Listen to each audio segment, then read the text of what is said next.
Hi, this is Peter Gallagher with LousyWriter.com. It is my pleasure to host another tutorial on writing in MLA style. In this session, you will learn what pages you need to include in your MLA style paper. To see examples and for additional writing advice in relation to this tutorial, please visit our website LousyWriter.com and download our free ebook entitled Writing Styles for College Students. Unlike some other formal styles for writing scholarly papers, MLA style does not specify a large number of specific pages that you must include in your paper. APA style, for example, requires a title page, an abstract page, and a table of contents, among several other types of optional pages. MLA style, however, does not even require a separate title page.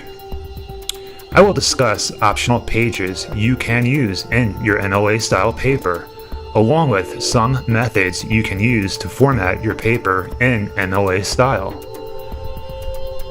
Okay, the first page is the title page. MLA style makes a title page an optional choice for you.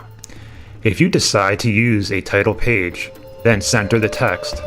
The title page may contain the title, author's name, mailing address, email address, and contact telephone numbers. Some instructors will require you to include the name of the faculty advisor, the date of submission, and the members of the committee that will accept your work. With MLA style, a separate title page is not numbered. If you are writing an extremely formal paper, such as a thesis or dissertation, you almost certainly should include a separate title page, unless your instructor specifies differently. If you include the title on the first page of the main text, you should number it, but this format is limited to a less formal paper. The second page is the approval page. The approval page, which contains all signatures of approval from members of the thesis approval committee, is optional. Next, we have the abstract page. The abstract page, which is a short summary of the purpose of the paper, is optional. The biography page. The biography page, which provides a short description of the author and his or her accomplishments, is also optional. Next is the dedication page. The dedication page, which allows the author to dedicate the thesis to a person or multiple people who helped with the paper, is optional. Next is the epigraph page. The epigraph page, which may contain a poem or quotation, is optional. The next page is the table of contents page. If your paper is long enough to have sections, you may include a table of contents page. Next is the list of illustrations and tables. This page, if applicable, lists all of the illustrations and tables you used in your paper, sorted by the pages of which they appear. Next is the preface page. The preface, which is an optional page, may introduce the paper by discussing a related idea that doesn't quite fit within the parameters of the main text. Lastly, we have the main text. With the main text, simply select a readable font, usually Times New Roman, at 12 points. Double space throughout the main text, and indent all paragraphs by 1/2 inch.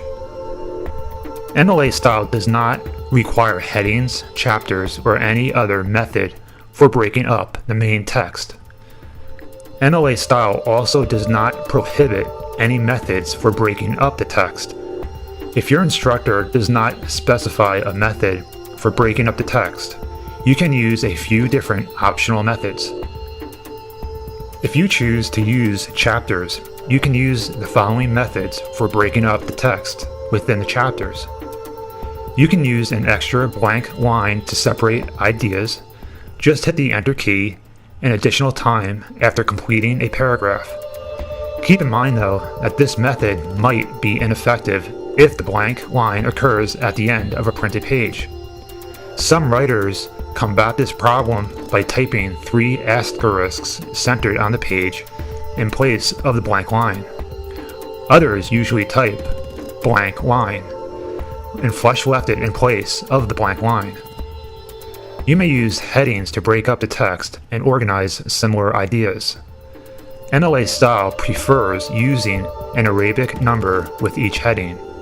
You should also type each heading flush left with no extra blank lines before or after the heading. Finally, you may simply use an Arabic number to signify related ideas in the text. Just type the number 1 centered on a blank line before the first idea, and number 2 centered before the second idea, and so on. Next we have the endnotes page. If you choose to list endnotes, you need to use a separate page immediately following the main text. An endnotes page is optional in MLA style. Next we have the Works Cited page. The Works Cited page in MLA style is a list of all sources you referenced in the main text. The listing of all sources requires you to follow a specific set of rules. Next we have the Glossary page. The Glossary page, which is a list of all confusing and unusual terms used in the text, along with the definitions, is optional. And finally, we have the Index page. If you choose to include an optional index page, it will list the various proper nouns and ideas that you've included throughout the main text, listed alphabetically, and linked to the page numbers on which the items appear. To see examples and for additional writing advice in relation to this tutorial, please visit our website, lousywriter.com, and download our free ebook entitled Writing Styles for College Students.